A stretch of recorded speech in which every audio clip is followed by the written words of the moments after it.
oração. Desculpa aí o atraso. Mas esperemos que não haja inconveniente nenhum. Começamos com uma oração invocando o Espírito Santo.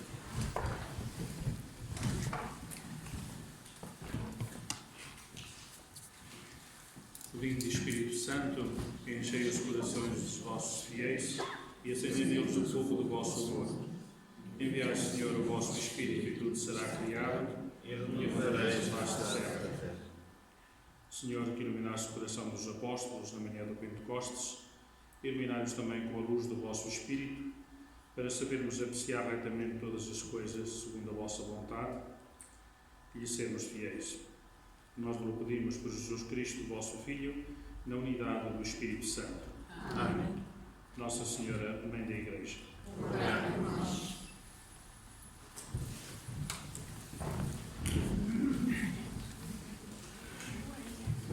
Bom, antes de passarmos adiante, ou de avançar já, queria recordar que nós vamos entrar agora no corpo central do Evangelho de São Mateus, e esta parte tem a ver, e é bom que tenhamos presente um pouquinho a história da redação dos Evangelhos. Como vos disse logo no princípio, os Evangelhos não começaram a ser escritos da infância e por aí fora como quem conta uma história.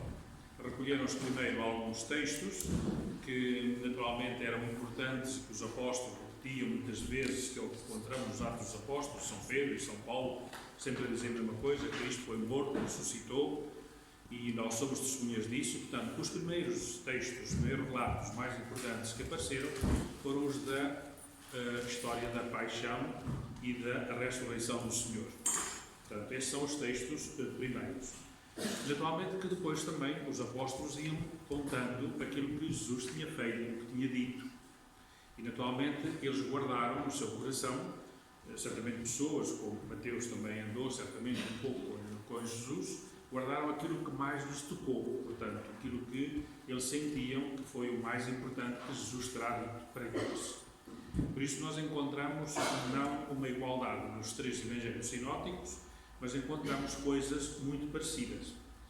E o Evangelho de Mateus, certamente, como vos disse também, se recordais daquela questão sinótica, tem influências não apenas de Marcos, mas também de outras fontes particulares e certamente de algumas coisas que ele ouviu. E quando, depois de ter escrito certamente o relato da paixão e da morte, quis recordar e quis reportar outras coisas que Jesus tinha dito e feito, e foi escrevendo, certamente não por esta ordem, mas depois juntando, e depois mais tarde é que elaborou por uma determinada ordem. Então, o que se deixa de entender, São Lucas, logo no princípio do Evangelho, quando diz que decidiu pôr por ordem os acontecimentos que entre nós sucederam à volta de Jesus. Não é? Portanto, Mateus deve ter seguido o mesmo critério. E, portanto, nós temos aqui, nesta parte central do Evangelho de Mateus, aquilo que a ele pareceu mais importante do que Jesus terá dito. E começou exatamente por onde lhe parecia lógico.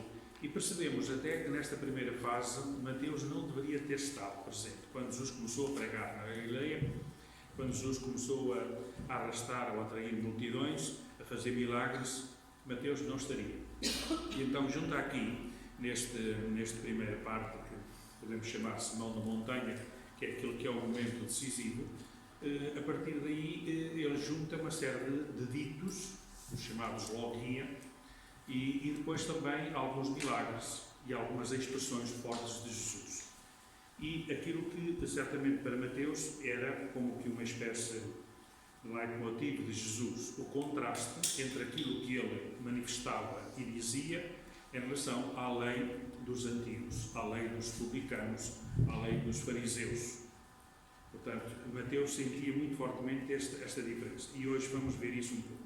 Portanto, vamos entrar no corpo central do Evangelho, o corpo central em questão de tamanho e de organização, mas não o mais importante, certamente para Mateus, que seria a paixão e a ressurreição do Senhor. Não é? Portanto, esta parte é como que uma espécie de introdução para aquilo que depois Mateus vai descrever acerca do que viu, testemunhou e os apóstolos também presenciaram. Portanto, temos aqui à volta do Sermão da Montanha, espécie de primeira etapa dos 5 grandes discursos que São Mateus nos apresenta. Um deles é o Sermão da Montanha, que é aquele que vamos ver hoje, que é do capítulo 5 ao capítulo 7. Depois vem um conjunto de ações que Mateus vai dizendo que são importantes para os apóstolos, para aqueles que andam mais próximos, e começa a definir-se o grupo dos discípulos especiais e daqueles que querem efetivamente pôr em prática aquilo que Jesus anuncia e aquilo que Jesus vem proclamar. Portanto, a começar a decidir algumas pessoas, a distinguir, diferenciar algumas pessoas entre as multidões que os vão acompanhando. Não apenas o grupo dos apóstolos, que isto foi o que ele chamou individualmente, de uma maneira nominal, diria chamada pesca à linha, não é? Mas agora é um apelo que resulta da motivação interior que é despertada no coração das pessoas. E isso começou exatamente por aqui, por esta apresentação de Jesus, uma espécie de: eu venho trazer uma mensagem diferente daquela que vós tendes. Não venho abolir, mas venho completar, não é? Vai dizer isto mais tarde. Portanto, nesta segunda parte, ou neste segundo discursos, temos aí o grupo de discursos, do capítulo 9 ao capítulo 11, é referido mais a estas pessoas que já se começam a definir em relação a Jesus. Depois veio o discurso chamado do Reino dos Céus, que é o conteúdo central da mensagem que Mateus nos quer transmitir, que do capítulo 11 ao capítulo 18, e que é como renovar a face da terra, como transmitir uma novidade, uma mudança que Jesus quer não realizar por ele, mas ele começar e depois dar continuidade a esse grupo de pessoas que já estão a definir. Depois vai a caminho de Jerusalém, a caminho da paixão, e aí as coisas começam a, diria, diferenciar-se ainda mais. Há uns que se opõem totalmente, nomeadamente os sacerdotes e os fariseus, mas há outros que vão ficando para trás, que não acham que é demais aquilo que Jesus diz. Portanto, de 19 a 23. E depois ele acrescenta aquilo que se chama o discurso escatológico, ou sobre o fim das coisas, porque isto é em vista de, quer dizer, aquilo que Jesus vem realizar, vem transmitir, trazer à Terra, não é só para ficar aí e ficar bonito. Não, é para que a ação de Deus, a obra de Deus se realize, que é de reunir todos junto do Criador, junto de Deus Pai. E, portanto, essa perspectiva aparece no final deste itinerário para Jerusalém. Depois vem, então, a entrada de Jerusalém, a paixão, a morte e a ressurreição. Portanto, esses 5 discursos, ou melhor, estas etapas, poderíamos dizer, não são propriamente discursos no sentido exato do termo, mas são umas etapas que nós podemos ver na transmissão da mensagem de Jesus que Mateus nos transmitiu. E vamos começar, então, por aquilo que podemos chamar o anúncio do reino, que começa no capítulo 5,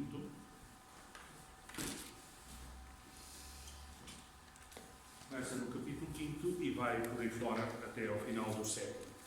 É este discurso, podemos dizer, do Sermão da Montanha, que hoje vamos olhar de mais perto. Tem uma primeira etapa, que é exatamente as bem-aventuranças. Depois vem a justiça nova e perfeita, que é superior à antiga. Disse-vos, mas eu agora foi-vos dito e eu agora digo-vos. Depois as boas obras que brotam do interior de cada um, não das leis. É isso que Jesus depois vai sublinhar e que Mateus certamente terá tocado muito,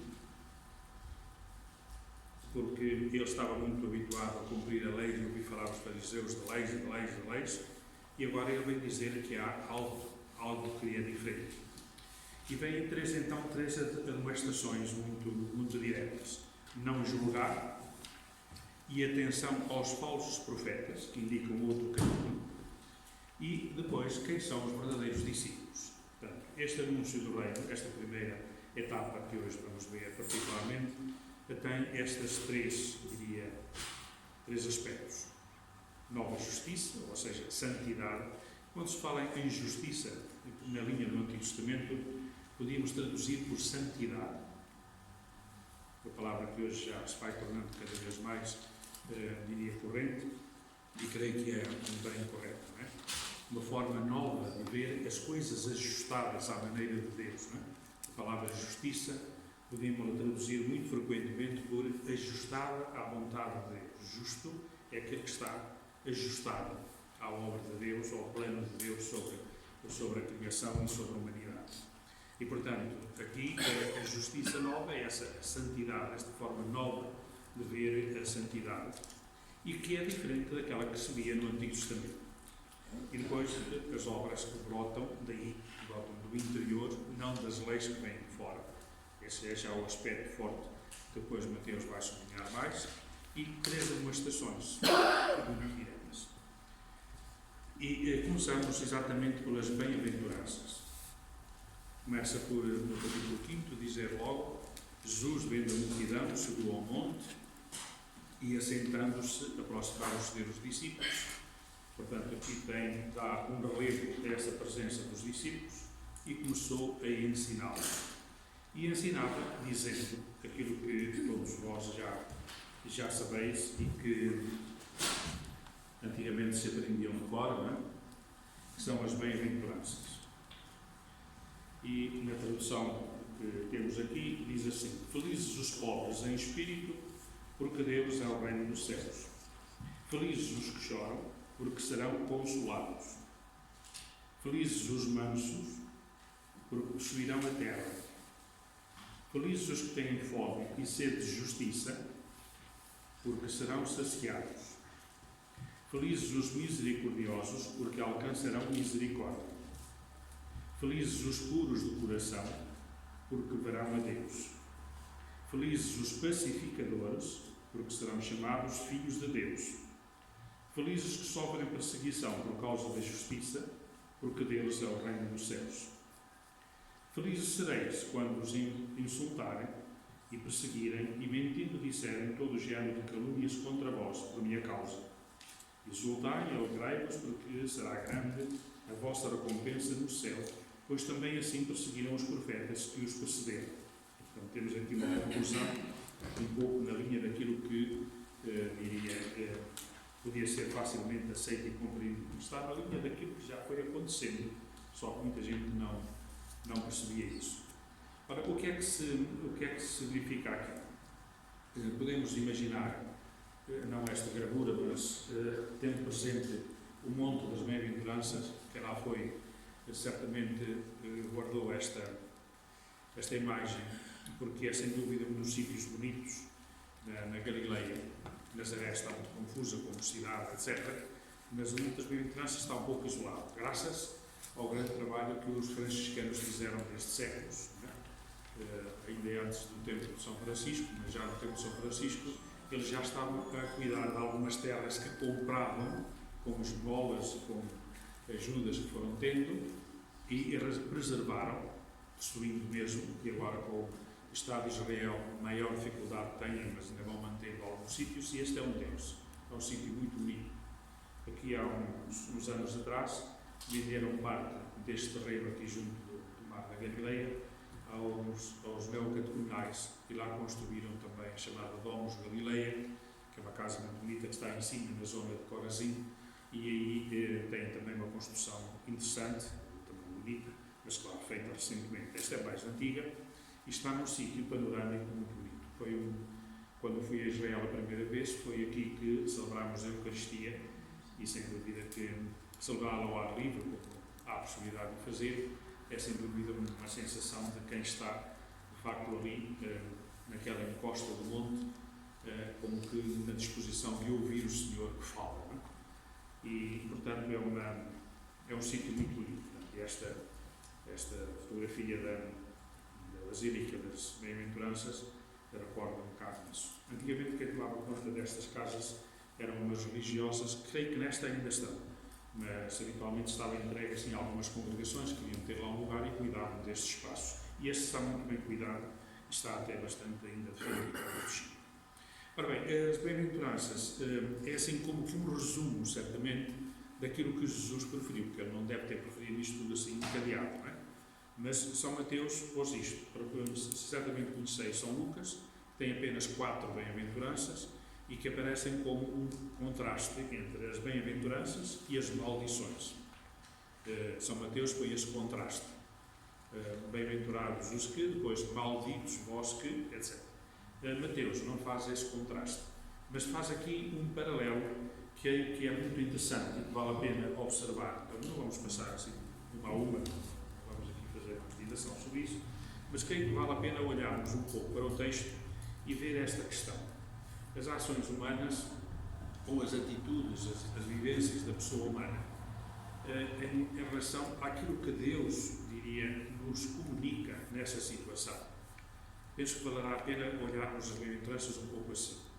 Os pobres, em espírito, ou seja, espiritualmente pobres, uma atitude de quem está dependente, de quem não tem tudo, de que necessita. No Antigo Testamento usava-se uma palavra, sobretudo nos profetas.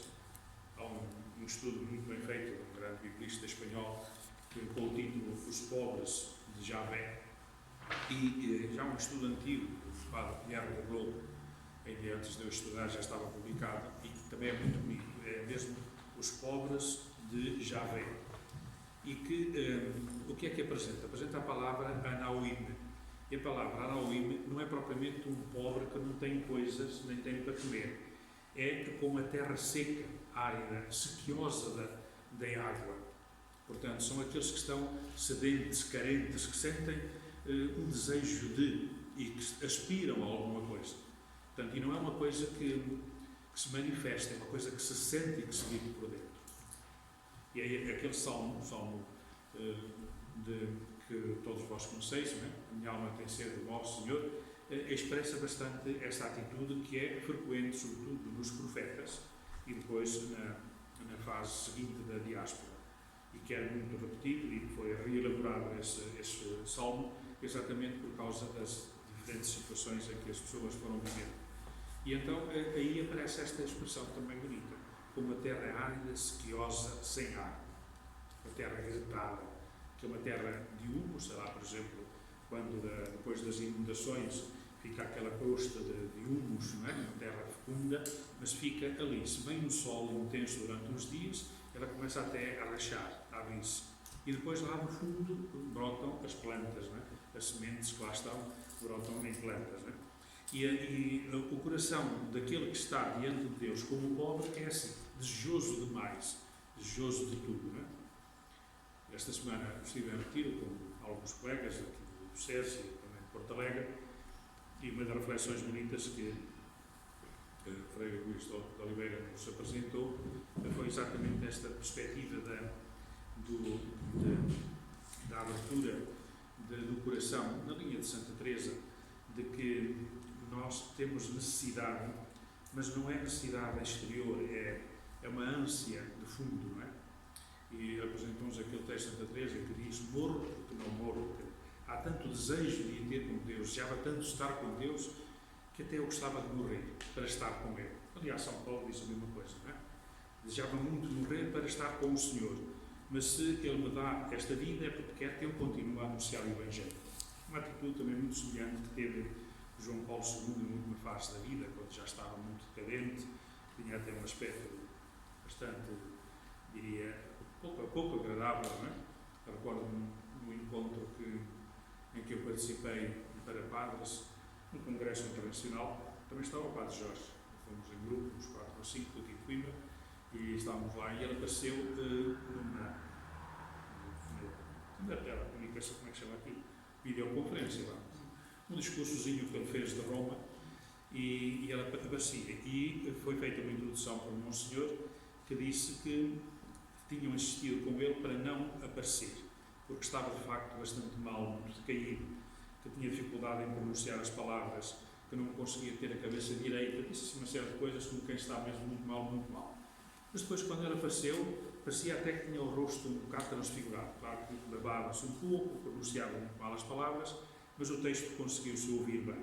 De facto, foi uma comunicação emocionante, e foi das últimas que ele fez, porque, de facto, ele não conseguia transmitir a tudo aquilo que certamente desejava.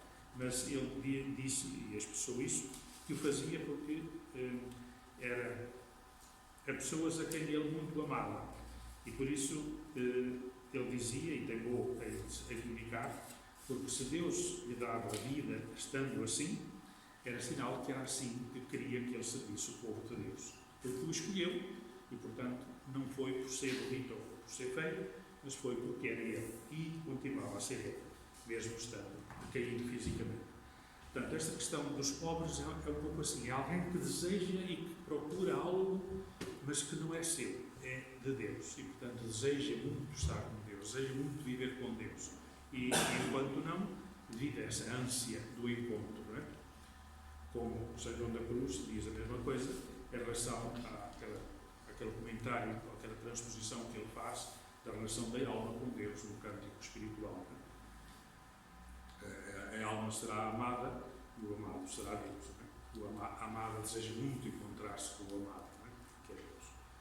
Bom, depois os que choram, vai na mesma perspectiva, é também na linha dos pobres, daqueles que sofrem, que têm dificuldade, que sentem algo de negativo, mas que serão consolados. Ou seja, não é que sejam libertos das dores, mas são consolados, porque até na dor muitas vezes se vive a alegria de viver bem essa realidade. Não é? Depois que têm fome e sede de justiça, continua dentro da mesma perspectiva, de uma abertura, de um desejo, de uma ânsia, que serão fartos, serão saciados, porque virá essa possibilidade de fazer justiça e de ser saciado com todas essas ansiedades. Depois vem uma segunda parte, que é já um pouco na linha da ação. Os misericordiosos, porque terão misericórdia. Portanto, outros usarão misericórdia para com eles. Portanto, os misericordiosos depois, aquela teoria que hoje muitas vezes se comunica às pessoas, que é, tu dizes que eu sou bom porque os teus olhos são bons, porque são capazes de ver a bondade. E aqui também os misericordiosos é assim. Aqueles que procuram ser misericordiosos para com os outros, acabam por ver que também os outros têm muita misericórdia para com eles. É sobretudo Deus que é misericórdia infinita. Não é? Os puros do coração, puros aqui no sentido de harmonia também, de simplicidade, de verdade interior. E quem é capaz de se purificar de tudo, quem é capaz de se libertar de tudo que está dentro, e aqui lembro-me um pouco esta perspectiva, desculpai, estou a falar muito de espiritualidade, mas como estive esta semana um bocado virado para aí, bem ao de cima, não é? Mas é um pouco esta questão de libertar-se de tudo. O Santo Inácio dizia isto, é libertar-se de tudo, e ficar como que só interiormente, numa indiferença com tudo o resto e com todos o resto, só diante de Deus. E, portanto, os puros do coração é que se libertam de tudo, que se purificam de tudo e ficam com aquilo que é essencial, que será Deus, verão a Deus. Quem se liberta de tudo, fica com Deus. Não é? Os pacificadores também, a mesma coisa, e os misericordiosos, aqueles que fazem a paz, serão chamados filhos de Deus, porque os filhos de Deus devem viver em paz. Não é? Enfim, por aí fora, os perseguidos por amor à justiça, por amor e à justiça, é deles o reino dos céus, porque é assim que se constrói o reino dos céus. Bom, portanto, esta perspectiva creio que é relativamente simples. Podíamos ver isto também numa outra linha, contrastante, e há vários comentadores deste texto que sublinham estes aspectos, que é, no fim de contas, Jesus vem trazer um contraste. Vós estáis aí como se houvesse um caminho a percorrer, vós estáis aí por aí, mas eu indico-vos que este é que é o caminho. E então, alguns autores sublinham este contraste. Os autoconfiantes, os competentes, seguros de si, são pobres, deveriam ser pobres de espírito. E os pobres de espírito chocam com estes autoconfiantes, competentes, seguros de si. Não é? Depois, os caçadores de prazer, os hedonistas, choram. Portanto, contrasta com isto, não é? Orgulhosos, poderosos, importantes, propõe-se-lhe para ser feliz a humildade. Satisfeitos e acomodados, aqueles que não precisam de nada nem de ninguém. É necessário provocar-lhes sobretudo a fome e a sede de justiça. Os justos aos próprios olhos, né, como os fariseus diziam, propõe-se ter misericórdia, a compreensão para aqueles que não podem ser assim. Sofisticados, liberais, em relação aos puros de coração, que é para dar tudo, portanto, o relativismo total, não é? A competitividade, a agressividade, a paz. Aqueles que se adaptam, aqueles que querem ser populares, querem dar as vistas, antes vale mais ser perseguido por justiça, não é? Bom, portanto, esta eu creio que é a perspectiva em que nós nos situamos e que vale a pena ter presente e desenvolver mais este aspecto, eu diria, introdutório, para nos situarmos agora, propriamente, mais no texto e vamos olhar algumas partes que são importantes deste texto. E começávamos exatamente por aquilo que vem logo a seguir a este texto, que é uma espécie de passar para uma parte prática, não é? Logo a seguir às bem-aventuranças, podemos imaginar Jesus a falar, logo a seguir às bem-aventuranças vem esta questão. Vós sois o sal da terra. Duas imagens lindas, o sal e a luz, não é? Vós sois o sal da terra. E se o sal se corromper, como se há de salgar? Não serve para mais nada, senão para ser lançado fora e ser pisado pelos homens. Portanto, estes são dois exemplos típicos daquilo que se diz os ditos de Jesus. A logia, ou os ditos, as expressões que Jesus usou, certamente até em vários momentos, e que os apóstolos guardaram bem no coração. Mas reparem como começam a dizer: vós sois a luz do mundo. E depois, vós sois o sal da terra. Portanto, não é assim como que diz, vós deveis ser, vós podeis ser. Não, vós sois. Vós sois. Já estáis a ser. De facto, estás aqui, já estáis a ser. E depois, a luz do... portanto, a imagem do sal. Claro que todos gostamos dessas imagens, mas a mim toca-me sobretudo este aspecto. Podemos olhar de outra maneira, não é? O sal é uma coisa que se mete nos alimentos para fazer sobressair os alimentos. Como a luz também é uma coisa que não é para nós vermos a luz, é para nós vermos as coisas que estão sob a alçada da luz. Portanto, há aqui uma atitude como que de serviço, de substrato, não é? E depois, ao mesmo tempo, se for, diria, dominador, se houver muita luz, nós não conseguimos ver nada. Se houver excessivo sal, nós não sabemos o sabor dos alimentos. Portanto, esta é uma questão que é curiosa, não é? De um equilíbrio, de uma harmonia, como os dizia no princípio, da justiça, que é importante. E então, sobre a luz, vai, diria, em alguns pormenores, não é? Não se pode esconder uma cidade situada, portanto, vós não gostareis de esconder, assim, sobre o mundo, nem se acende uma candeia para a colocar debaixo do alqueire, escondida, mas sim em cima de um candelabro, e assim alumia a todos que estão em casa. Lembra-me aquela passagem do servo de Javé, que diz: não basta que tu realizes a minha vontade, eu quero que tu sejas a luz para as nações, que os outros vejam que tu estás a realizar a vontade, e que é esse o caminho de que eu desejo, não é? E aqui também é um pouco isso, não é? Para, pondo a vossa luz no candelabro, alumia a todos que estão em casa. Assim brilha a vossa luz, portanto, a vossa forma de ser, de estar, diante dos homens, de modo que, vendo as vossas boas obras, glorifiquem o vosso Pai que está no céu. Ver esta frase tão bonita. Vendo as vossas boas obras, não vos deem aplausos, mas glorifiquem a Deus que está nos céus. Portanto, as obras que sejam a expressão da grandeza, do amor de Deus, da presença, da graça de Deus, da realidade divina presente no coração humano. E, ao mesmo tempo, isto é fruto da luz que nós somos capazes de ver isso. Portanto, há aqui este aspecto, esta dupla passagem, que agora coloca, diria, o discurso de Jesus, Mateus, coloca o discurso de Jesus já numa outra onda, mais personalizada. E agora vai mesmo para, diria, uma interpelação concreta, vai concretizando por aí fora. E diz assim: não penseis que vim revogar a lei aos profetas. Não estou a alterar nada, não é? Não vim revogá-los, mas sim levá-los à perfeição. Porque em verdade vos digo, até que passem o céu e a terra, não passará um só jota ou um só ápice da lei sem que tudo se cumpra. Não sei se veis o jota e o ápice, são duas coisinhas muito simples que se usam na escrita hebraica. O jota é assim praticamente um ângulozinho pequenino, assim, um ângulo que se faz, e o ápice é um sinal que separava muitas vezes as palavras ou as frases, porque não há sinais de pontuação em hebraico, e muitas vezes usava-se isto. O ápice, o J, é o iod. Portanto, em Avé, por exemplo, I, Avé, é isso que lá está, não é? I, Val, e Avé. Portanto, depois tem um sinal do Vé por causa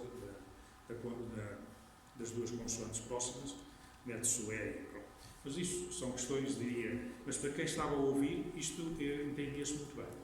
Portanto, isso era importante para a leitura, mas não era essencial, diríamos assim, ao texto. Portanto, não vem tirar sequer isso, essas coisas, pequenos sinais, facilitadores, nem sequer vem tirados. Fica tudo, não é? Portanto, se alguém violar um destes preceitos mais pequeninos e ensinar assim aos homens, será o menor no reino dos céus. E começa aqui a expressão do reino dos céus.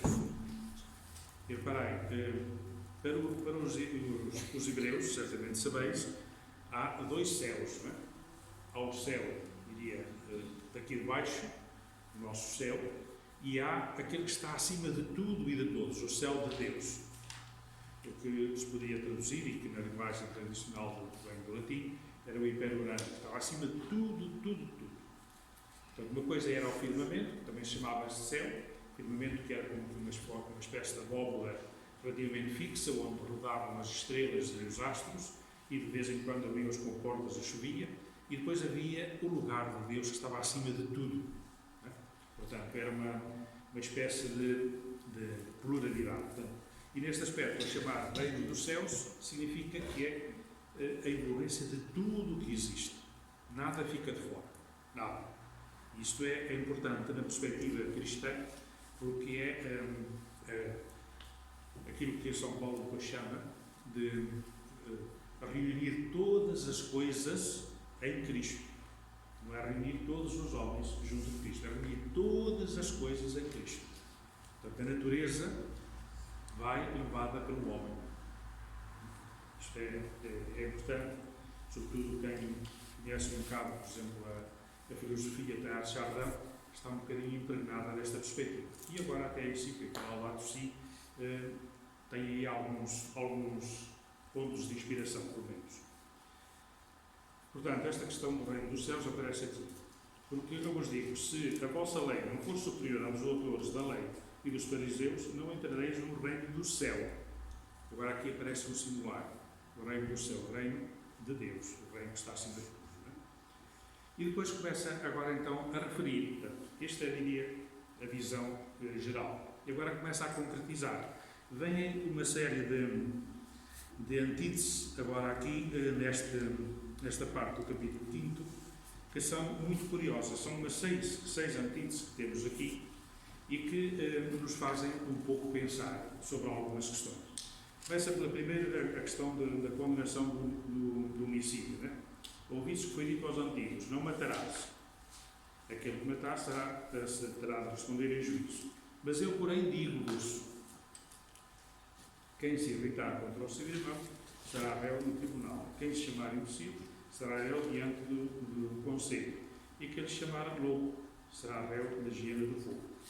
Então, temos aqui várias coisas. Há aqui como que uma progressão. Porque para a visão de Mateus, e São Paulo depois vai também falar disso, a tradição, portanto, na linha do judaísmo, o pecado não é aquilo que resulta, não é o que nós fizemos. Nós olhamos muitas vezes para o pecado por aquilo que fizemos, não é? Mas aquilo que fizemos é a consequência do pecado. Porque o pecado começa cá dentro. Quando eu não estou a seguir a vontade de Deus. Quando eu me começo a desviar, ele depois já vai falar da mesma linha, por exemplo, quando no adultério, aquele que olha para a mulher do próximo já cometeu adultério. Ou seja, está na dinâmica, está como que a bola de neve a formar-se. Quando nós fazemos uma bolinha de neve, depois pomos no chão, começamos a enrolar, torna-se uma bola grande, dura e pesada. Mas quando nós já fazemos aquela bolinha, já estamos a fazer uma bola de neve. E se a deixarmos assim, forte, fica mais pequenina, mas fica dura. E é assim também no nosso coração. Começa a desenvolver-se. Porque muitas vezes, às vezes para os miúdos, é prático de explicar, não é? Porque eu ponho a questão, e há dias quando apareceu o Evangelho, este texto, num grupo que estavam escuteiros, miúdos da catequese, perguntei-se, como é que tu fazes? Quando alguém, por exemplo, dá uma bofetada, o que é que tu fazes? E houve um que disse espontaneamente, disse rápido, dou logo outra. Pois é. Depois são dois a fazer a asneira. O primeiro bateu-te, tu bateste a segunda vez. São dois. E depois, se vierem os pais, ou o chefe, ou alguém que está aborrecido, já vos recomendam muitas vezes que não molhasseis, é capaz de vos dar outra. Já são três a fazer a asneira. É assim que nascem as guerras. As guerras começam a pensar, um pai se pensa mal do outro, um outro diz uma coisa ao outro, o outro faz uma coisa ao outro, o outro ataca ao outro, o outro ataca ainda mais para se sobrepor ao outro, e depois vêm as espingardas, as espadas, vêm as espingardas e agora vêm os mísseis. É assim que nascem as guerras. Portanto, este é o problema. E, portanto, a tradição hebraica vem muito isso, que dentro do coração, nos sentimentos, é que nascem, é que são os pecados, é aí que estão. Depois o resto é pôr em prática ou não. E isto, reparai, que a espiritualidade, sabemos, conhece a espiritualidade de Santo Inácio, é também isso, a questão dos afetos. Isso é que é o essencial. E é isso que tem que se rever na nossa relação com Deus. Quem é o nosso Senhor? Sou eu? É o outro ou a outra? Não sou eu que mando em mim. O meu Senhor, no íntimo do meu coração, está o Senhor. São Agostinho, não é? E então, se Ele é meu Senhor, o resto tem que ficar abaixo. Portanto, e a intenção de Santo Inácio é libertar-se de tudo, desses sentimentos, para que apareça clarinho que eu ponho Deus em primeiro lugar. E a partir daí, depois organiza-se a vida. Organizar a vida. Há um texto muito bonito, o Cardeal Martim, exatamente, pôr a vida em ordem, é esta filosofia toda por aí. Filosofia espiritualidade. Depois continuamos na mesma linha, que a seguir é sobre o adultério e o escândalo, não é?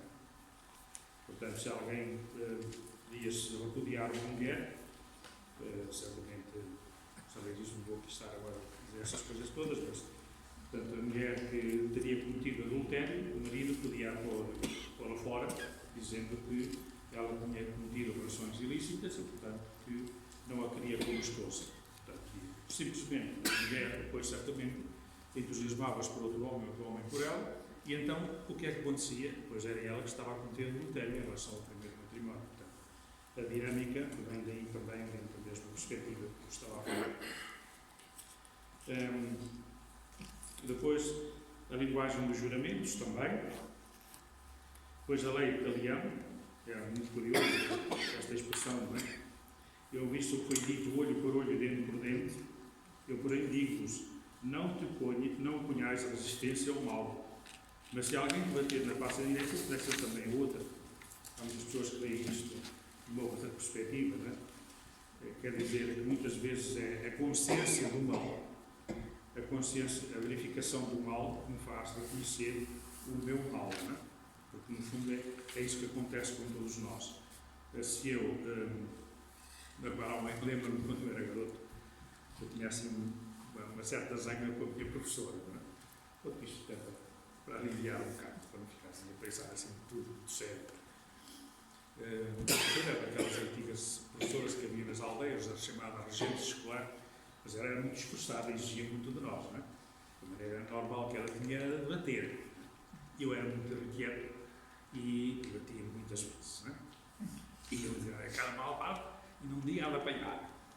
E ela, para a escola, passava lá para um lugar assim mais abaixo do torreiro, porque ali ficava um plano mais elevado, e ela vinha lá passar. Então, às vezes a gente dizia, havia levado aqui uma pedrada, eu vou mudar. E um dia mandei uma pedrada e acertei mesmo. Entrou na escola a dar sangue na cabeça. Felizmente, os meus colegas, como era costume, não é? Ninguém disse o que tinha sido. Não é? Alguns sabiam, porque estavam comigo quando eu tirei a pedra, não é? Não foi uma pedra grande, uma pedra relativamente pequena, mas pronto, fez um golpe. E aquilo passou. E andou, pronto, acabou, então, esqueceu-me também. Não liguei mais a isso, não é? Até que mais tarde um dia disse, já tinha uns 14 ou 15 anos, andava no seminário, nos quartos de exposição, nas férias, um dia disse isso. E ela disse, malandro, tanto eu desejei saber quem foi, só agora que me disse. Bom, lá passou, a coitinha da senhora já faleceu, tranquilamente, certamente em paz com Deus, porque ela fazia o melhor que podia e sabia, mas era assim um bocado agressiva. Mas às vezes é isso, quer dizer, só quando a gente vê o sangue, é que diz, fiz mal. Não é? Se não houvesse nada, se a gente deitar a pedra lá, se eu tivesse deitado a pedra, não tivesse assistido, aquilo passou, foi uma pedra como outros deitaram, e eu tantas vezes também deitei, mas não me acertei. Portanto, só naquele dia que fez sangue é que eu verifiquei. Fiz asneira, não é? Na altura, não, acho que não disse a ninguém, nem sequer me confessei isso, acho que não sei. Mas de qualquer maneira, foi um acontecimento que ficou marcado e foi uma experiência assim engraçada. Não é? Só naquela altura é que ela ficou enraivecida por tanta gente a querer tirar uma pedra. Bom, depois outras coisas por aí fora, não é? E termina com esta conclusão tão forte e interpelativa. Sede perfeitos como o vosso Pai Celeste é perfeito. Certamente recordaste, apareceu há dias na liturgia, certamente se neste dia fosses à missa, recordaste na primeira leitura, aparecia uma outra expressão semelhante a esta. Não é? Sede santos porque eu sou santo. Eu sou o Deus vosso santo. Portanto, vós sede Deus, sede santos porque eu também sou santo. Portanto, essa é a medida. Claro que olhando para isso a gente diz assim, mas eu não posso lá chegar. Não, eu posso lá chegar, não por mim, mas por Ele, ou por Ele em mim, diríamos assim. Se nós o deixarmos trabalhar em nós, chegamos lá, não é? E, portanto, essa é a questão de que nós nos entreguemos ou não nas mãos de Deus. E a seguir a este conjunto de contrastes desta nova justiça, vem aqui uma correta interpelação da lei que eu gostaria de vos chamar a atenção, porque são aqui, diria, como que 3 pilares. Desde no versículo 20,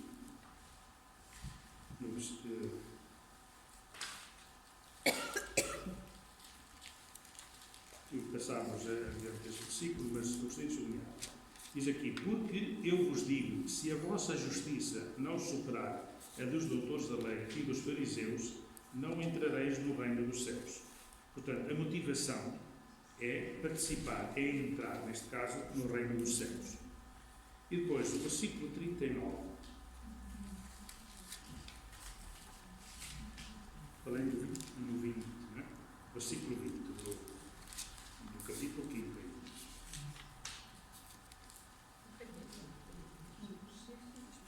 Versículo 20. Porque se a vossa justiça não superar a dos doutores da lei e dos fariseus, não entrareis no reino dos céus. No reino dos céus, neste caso, no reino de Deus.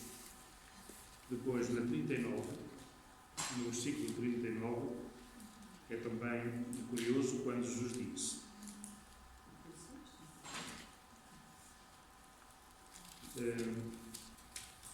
eu, porém, digo-vos, não oponhais resistência ao mal, mas se alguém te bater na face direita, oferece-lhe também a outra.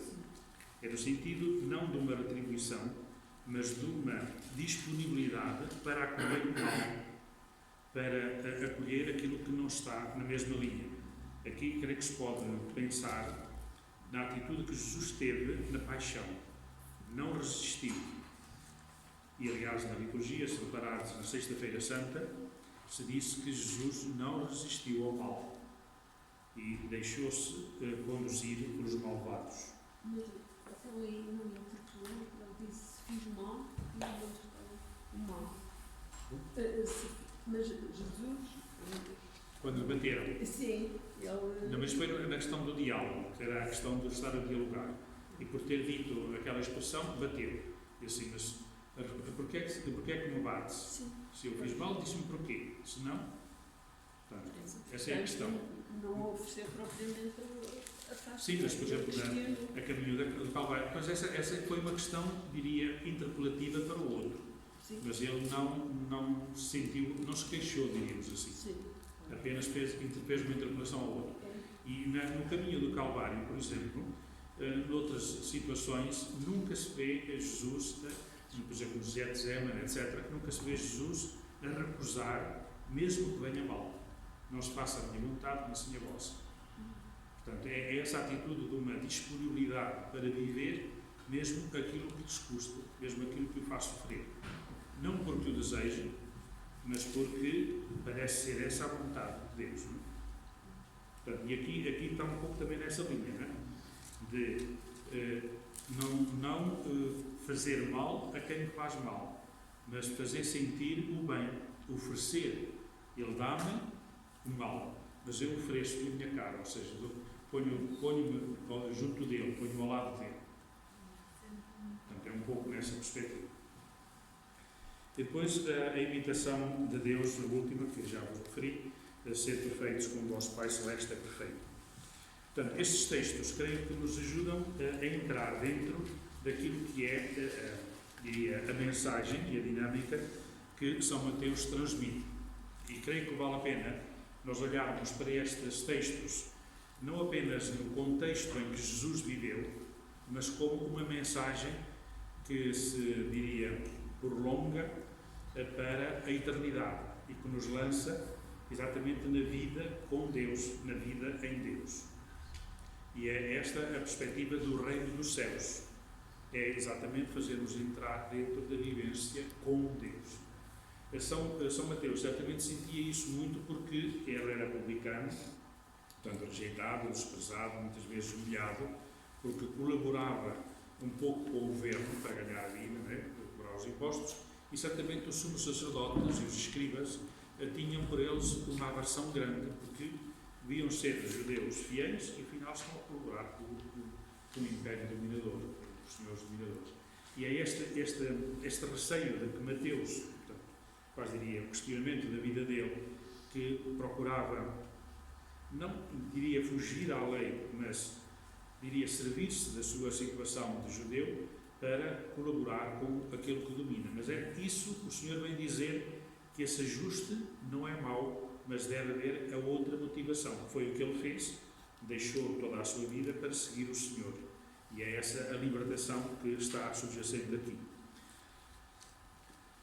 Não sei se não vos importais, concluímos esta parte última e depois terminamos. Eu tenho a seguir um funeral e é o tempo muito ajustado.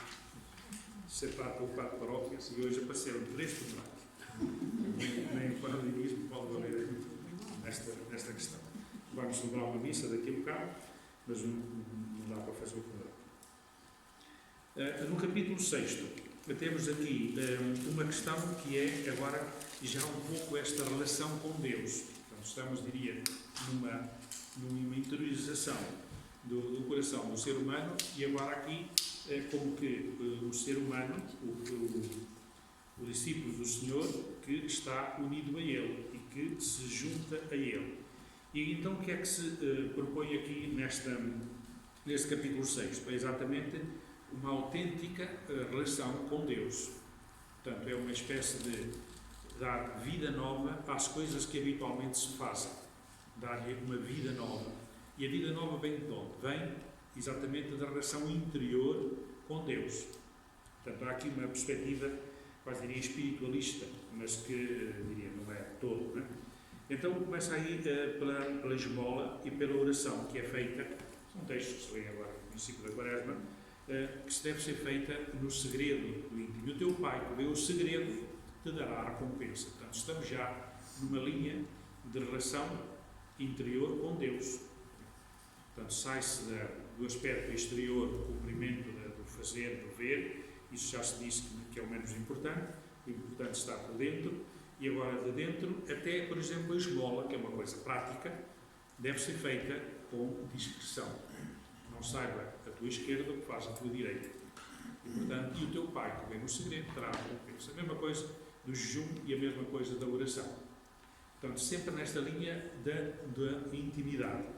E aqui surge então como é que há a intimidade de Jesus, ou como é que Jesus nos sugere a intimidade. Depois de dizer, nas vossas orações não sejais como os gentios que usam levar repetições porque pensam por falarem muito serão atendidos, não façais como eles, porque o vosso Pai Celeste sabe bem do que necessitais antes de vós o pedirdes. Aqui já antecipa um bocadinho aquilo que vai dizer depois de uma confiança total em Deus. E aqui, então, sublinha este aspecto. O vosso Pai Celeste sabe bem do que necessitais antes de vós o pedirdes. Mas rezai assim. E agora vem a proposta de oração. São Lucas coloca isto de uma outra maneira. Os discípulos veem Jesus a rezar e veem que ele faz isso muitas vezes e o que faz com certamente gosto, com satisfação, e falam sempre de uma forma semelhante. Então ensina-nos também a rezar.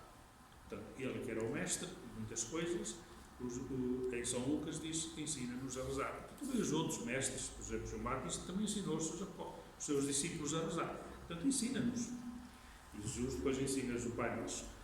São Mateus põe o Pai Nosso um bocadinho mais alongado, mais explícito, que é a forma que nós usamos, mas, de qualquer forma, tem aqui todo um conjunto de coisas que valia a pena analisar. Nós não vamos alongar-nos muito, o vosso sacramento podeis fazer isso em outras oportunidades, mas ver também o conjunto das coisas que também estávamos já a verificar no texto anterior. Agora, rezai assim. Cá está. Pai nosso que estás no céu, portanto, no teu lugar, no céu, santificado seja o teu nome. Isto para o judeu, a questão do nome era importantíssimo, porque o nome era a identidade. Não é? Por exemplo, há uma coisa que eu estudei um bocadinho, fiz um trabalho sobre isso, é a glória de Deus. Em hebraico diz Kabod Yahweh. É uma questão que nós, ao dizer isso, ao dizer a glória, nós pensamos que é ser aplaudido ou coisas do género. Mas não tem a ver com a densidade. A palavra Kabod, podia, em vez de traduzir por glória, podíamos traduzir por densidade, por aquilo que Deus é em si mesmo, aquilo que pesa, aquilo que vale em Deus. Né? A força de Deus, a intimidade de Deus, o poder de Deus. A glória é excessivamente exterior, né? Externa. Ao passo que em hebraico a palavra kabod tem a ver com a força, o poder, a grandeza, a solidez, diríamos assim. Né? Portanto, isto é bom ter presente, porque Mateus, ao usar isto, ao usar esta expressão, santificado seja o vosso nome, a palavra nome tem a ver com aquilo que Deus é em si. Santificado seja o seu nome. Santificado seja, é santo para nós aquela realidade que Ele é mesmo. Ele é santo. Portanto, na linha da que, sobretudo, o profeta Isaías, tanto sublinha santo, santo, santo. Porquê que estão aqui? Pai Nosso que está no céu. Porquê que agora nós rezamos Pai Nosso que está nos céus? Porque lá dizia-se que era o Deus que estava no céu de Deus. Nós dizemos nos céus que é o céu dele e o nosso. Está nesta realidade toda. É a questão da pluralidade. Era o céu de Deus, o lugar de Deus no céu, e agora a presença dele também entre nós. É a justificação que eu tenho ouvido mais vezes e lido. Portanto, ao dizer céus, que nós dizemos, quer dizer que Deus está no seu lugar e também está connosco.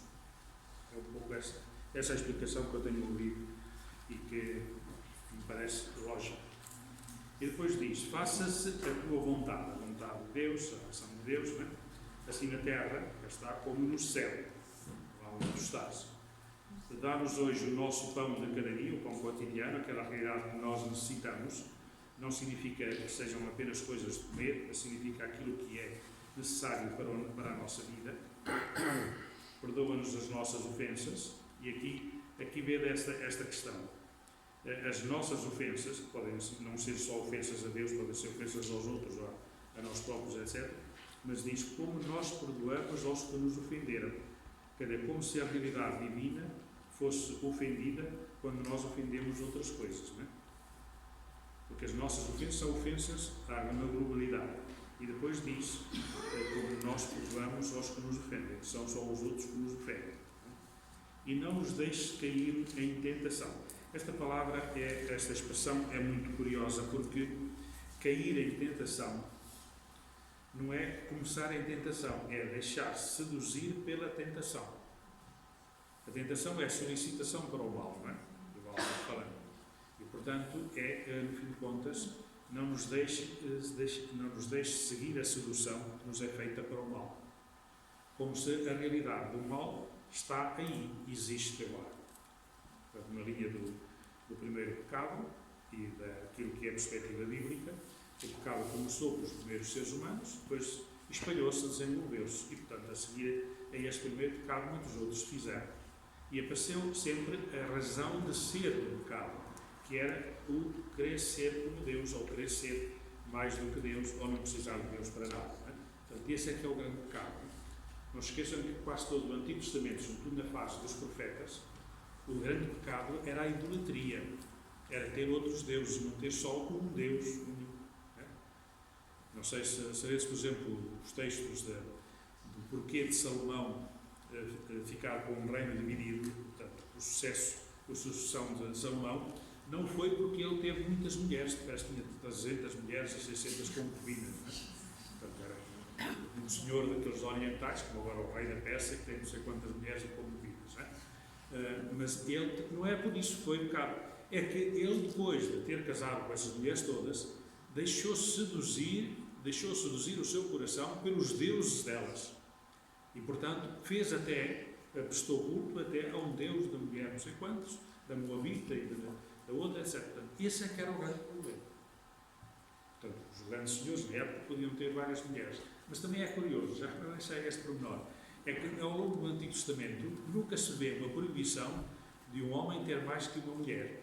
Claro que há o adultério, né? Mas há adultério, portanto, há o casamento, depois havia adultério. Mas podia casar com outras. Portanto, casar com outras já não era adultério. Portanto, se ela tivesse possível casar, não é? Mas nunca houve uma proibição, não pode-se casar com mais que uma mulher, e vai-se, diria, criando a vivência, e diria quase, não é obrigatoriedade, mas o hábito de que não deve haver mais que uma mulher. A monogamia foi aparecendo sucessivamente, sem ser imposta, por uma questão de progresso da vida do povo de Deus. É uma coisa muito curiosa. Como também o valor e a importância da mulher na sociedade também é um pouco assim. Vai aparecendo progressivamente e vai tendo até chegar à mãe de Jesus. Né? Mas há uma progressiva. Se lermos os textos mais antigos, depois os outros a seguir, até Jesus Cristo, vê-se um progresso na valorização da mulher, vê-se um progresso na relação familiar e, sobretudo, na relação do homem e mulher. Isso é muito interessante, não é? E vale a pena, às vezes, olhar para esses pormenores. Depois, aqui, esta parte última, e não nos deixe cair em tentação, mas livra-nos do mal. É um bocado difícil. Aqui há esta questão. Recordo que há uns anos um senhor que era muito. Gostava destas minúcias, destes pormenores, andou um tempo a estudar o texto do Pai Nosso. E como eu tinha vindo de Roma, estudei a Bíblia, estudei as coisas do texto bíblico, ele veio ter comigo mais que uma vez a dizer: veja se me descobre porque é que está aí o mas livra-nos do mal. Não nos deixes cair em tentação, mas livra-nos do mal. É uma questão um bocado complicada, não é? Eu nunca consegui dar uma resposta satisfatória e eu também nunca me senti, diria, seguro da resposta a dar.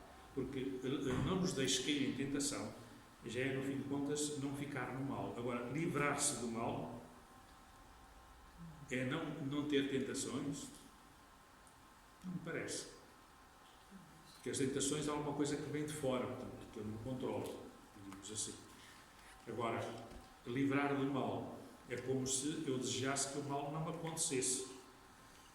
Portanto, mais valia a pena estar aqui uma expressão, mas ajuda-me a não viver mal ou a não ser influenciado pelo mal ou outra coisa desse tipo. Mas, então, a livrar-se das consequências. do quê? É que se não cair em tentação, eu não faço mal. É? Não me deixo cair em tentação. Se eu não caio em tentação, não faço mal. Agora, este mas é que é um bocado estranho. Mas livra-me do mal. Mas o motivo não é adversativa, é cumulativo.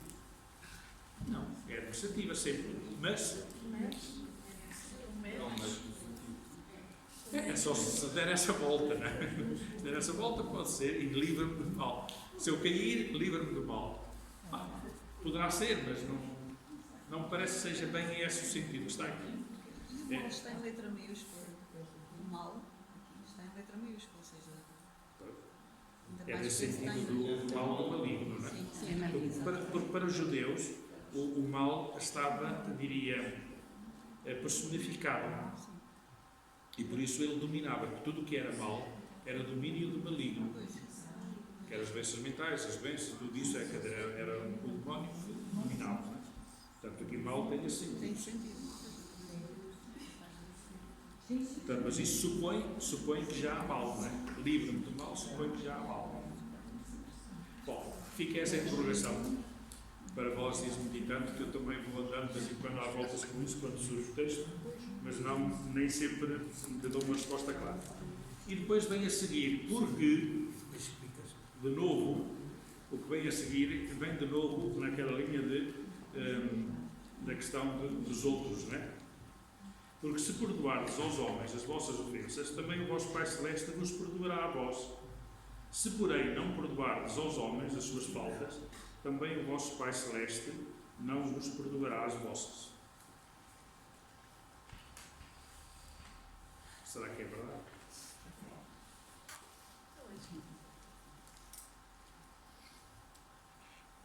Isto é um bocado sério, não é? Aos homens é impossível. É essa a safa que a gente tem, não é?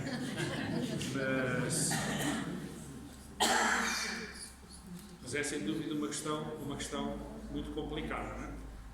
Eu creio que vale a pena pensarmos nisso, não é? Que o nosso Pai diria, perdoar abundante em misericórdia, não é? E nós somos o contrário, quase sempre, não é? Quem mas faz, paga.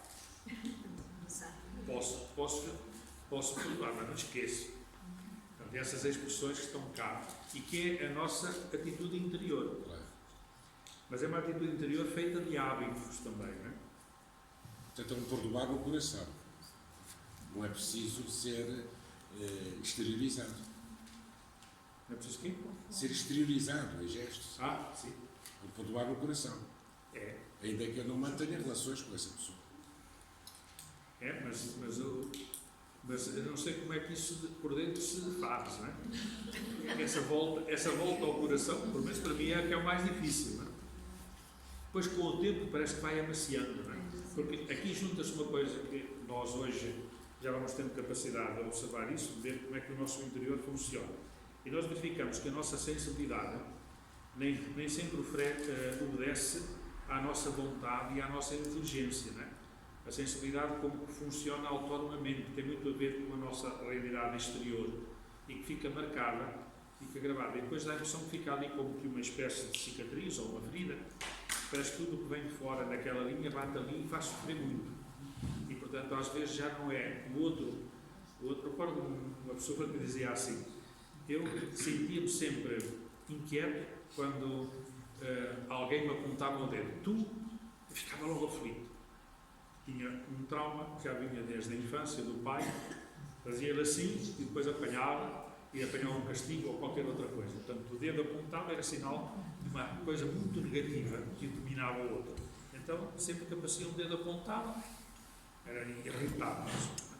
E isto muitas vezes é um bocado assim, a nossa sensibilidade acumula, guarda estas coisas da nossa história e depois não consegue digeri-las, não é?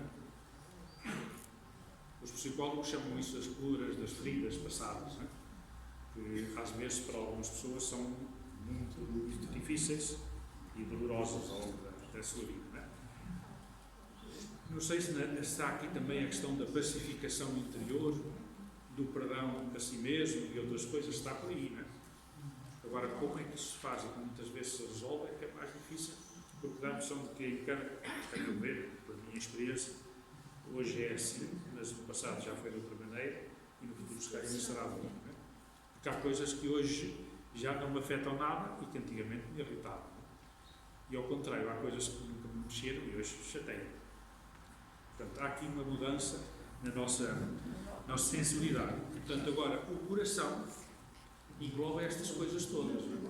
Mas se, quando dizem eu perdoei, mas não esqueci, neste não esquecer, se não desejar mal ao outro, se desejar tudo bem, não sei o quê, é o tal trauma, mas no fundo está perdoado. Eu não lhe quero mal nenhum, eu não lhe desejo nada, eu até gosto dele, mas. Pois, mas isto é a nossa cabeça que diz isso e tal, a gente pensa e até a vontade é capaz de controlar. Só que depois, de determinado momento, de determinada circunstância, isso volta Pode a soltar, não é? Há casos. É essa arrumação interior que a mim parece que não é fácil. Não? Mas também já. Eu há aqui um aspecto que eu, ao fim de 70 anos, é que eu percebo. Eu ando sempre a tempo de perdoarmos as nossas ofensas, assim como nos perdoamos a quem nos tem ofendido. Veja aqui. Perdoa as nossas ofensas, como nós perdoamos. Portanto, se eu não perdoei, eu também não perdoo. Isso aqui não há volta a dar. Mas é esse Pois tipo é, de essa é a questão que eu ponho. Foi isto que eu há bocado, quando li, diz assim: será que é verdade? Pois, a questão é que ela está aqui bem clara. Mas creio que por trás está esta questão. É que se nós não formos assim, não somos verdadeiramente filhos de Deus. Não somos semelhantes a Ele. Portanto, ainda temos muito que purificar. Não é? Ainda temos muito que andar. Mas o A tempo minha correto, interpretação, digo-vos com sinceridade, é aquilo que eu sinto e que eu vivo. Não é? Sinto que é isso. Que é, quando tu peças nessa questão, diz assim, Isso de nós assumimos. e devíamos chegar aí. E essa é a meta. É como ser perfeitos. É como ser Se eu perfeitos. não perdoo a quem me ofende, eu vou ter a mesma resposta quando lá rezar o Pai Nosso, perdoa-me lá e tal, assim, perdoa. Ai, perdoa, mas então tu perdoaste ao António, ao Francisco, ao Pois, é o que bem depois. É isso. Agora, creio que temos ainda, é isso que nós temos um trabalho a fazer, que é a identificação com o amor misericordioso de Deus. E ainda lá nós estamos. Como Deus é infinitamente bom, perdoa-nos e nós não somos capazes disso. Deus é infinitamente bom, perdoa-nos as nossas ofensas e nós não somos capazes de atingir a perfeição que Ele tem. Pois é. O nosso coração ainda está um bocado diferente do dele. Não conseguimos, nunca. Como? Conseguimos? Padre Alberto, mas o tempo correto é perdoamos ou perdoamos? Está Se não perdoado. perdoamos, e eu tenho que realmente perdoar. Não sei dizer. Aqui está no passado, perdoámos. E portanto, Sim, provavelmente perdoamos porque já estamos ofendidos, é porque já há alguma coisa nos Nós já perdoamos, já aconteceu, não é? todos nós já perdoamos. Sim. Não, mas essa é uma inquietação que acho que fica para todos nós, não é? E assim, só para concluir, vem essa última parte, que é, para mim, é também muito interpelativa, que é essa questão da construção da casa sobre a rocha, não é? Mas antes disso, ainda temos aí a questão do tesouro no céu, não é? E a questão do servir a dois senhores, não é? A questão da riqueza, não é?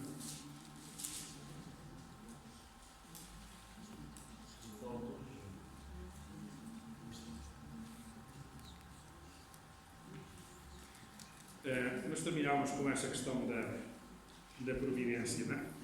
Também é muito bonita e creio que vale a pena não deixar de a referir, e se puder-se ler e meditar um pouco. Diz assim: a lâmpada do teu corpo são os olhos. Se os teus olhos estiverem sãos, é no versículo 22. A lâmpada do corpo são os olhos. Se os teus olhos estiverem sãos, todo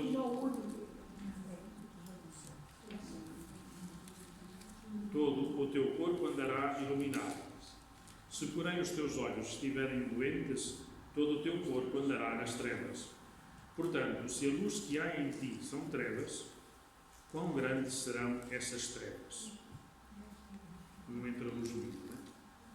E depois este outro dito, também bastante duro e incisivo. Ninguém pode servir a dois senhores. Ou gostarás de um deles e estimarás o outro, ou se dedicará a um e desprezará o outro. E depois, não podeis servir a Deus e ao dinheiro, como se o dinheiro fosse o senhor deste mundo, não é? Claro que isto tem a ver, agora parece estar mesmo a ser bem claro, mas isto tem muito a ver também com a experiência de São Mateus, não é? A questão dos impostos, etc. Mas, de qualquer maneira, é esta questão de que a luz que entra em nós, que é a luz de Deus, se os nossos olhos estiverem límpidos, a luz de Deus entra em nós. E então nós vemos segundo a visão de Deus. Se não entrar luz nenhuma, então que grandes são as trevas. Não temos hipótese de ver nada. Não é? E por isso, quem é a nossa luz? Quem é o nosso Senhor? Se não é Deus, de facto, então estamos mal, porque só há Ele.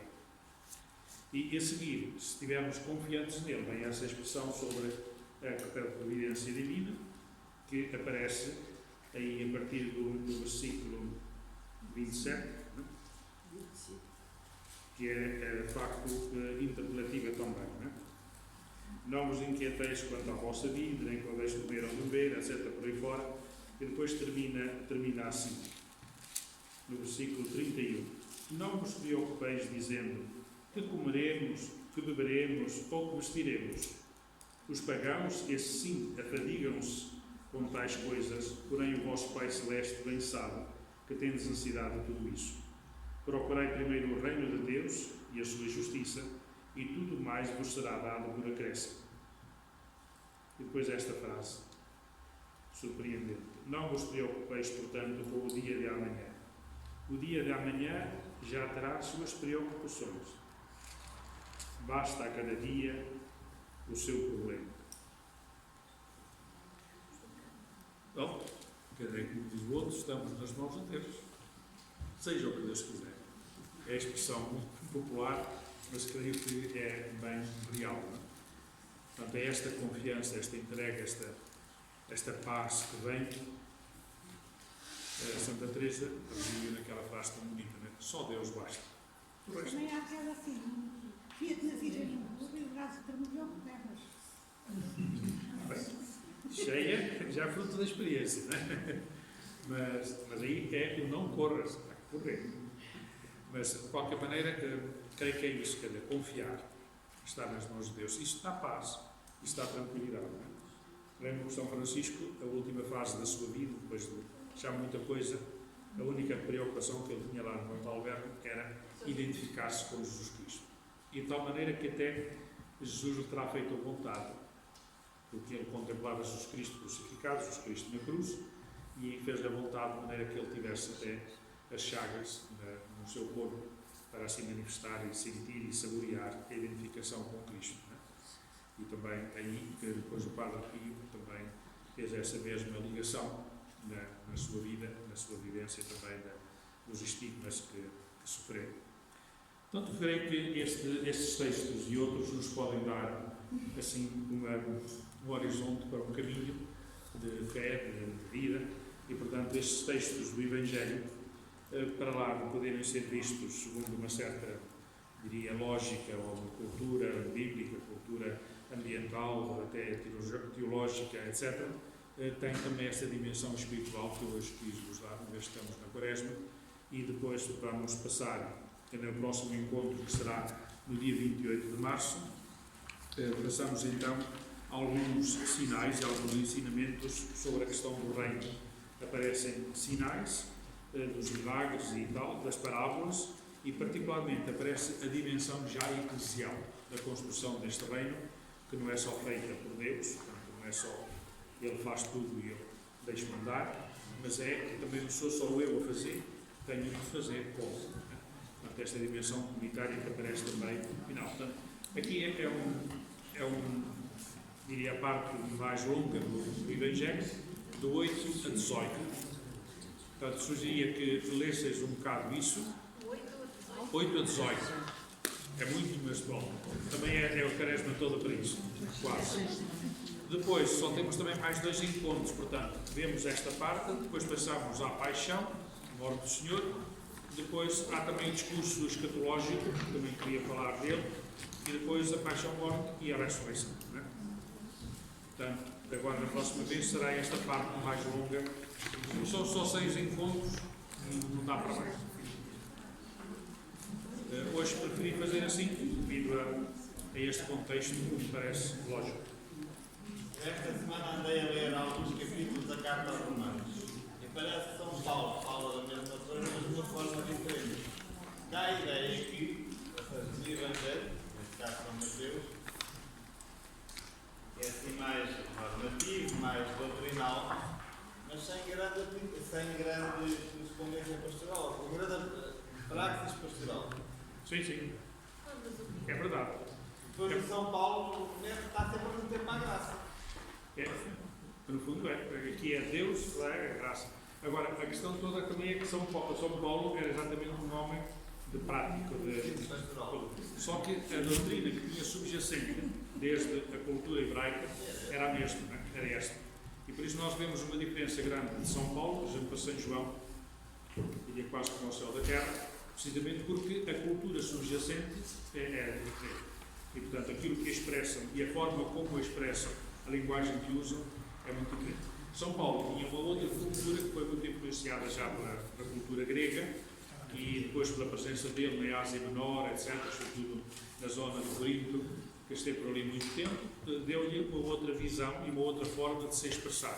E depois, segundo a Carta aos Romanos, que será um texto mais tardio, que não será certamente de São Paulo, mas enfim, é um texto que já tem a ver com essa dimensão, diria, global, para a época, era um mundo global da época, que lhe dava, portanto, outra forma também de comunicar-se. Mas São Paulo é, sem dúvida, o autor do Novo Testamento. Ele arranjar companheiros para vir para a polícia. Sim, também.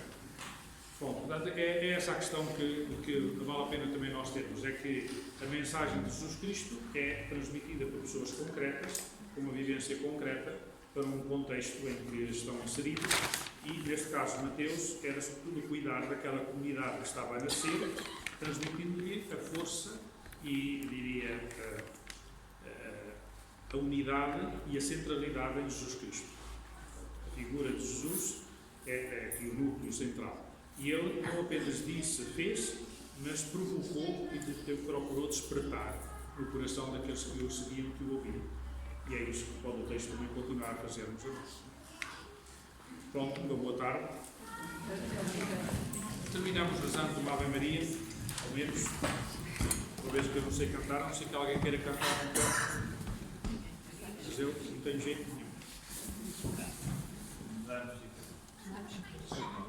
Então, vá. Ave Maria, cheia de graça, o Senhor é convosco. Bendita sois vós entre as mulheres, e bendito é o fruto do vosso ventre, Jesus. Santa Maria, Mãe de Deus, rogai por nós, pecadores, agora e na hora da nossa morte. Amém. Continuação de boa tarde, boa quaresma. Obrigado.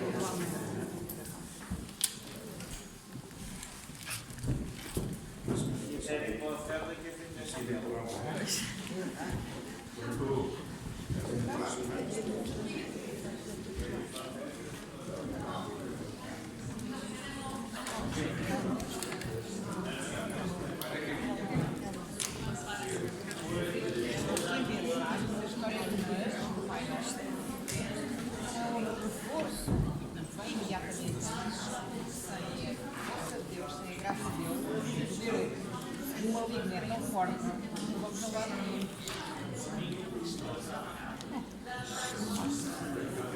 Não sei, mas estou a pensar. Estão ali. Agora só é uma expressão como habitual no texto bíblico, é estranho. Não sei assim, dessa forma de dizer.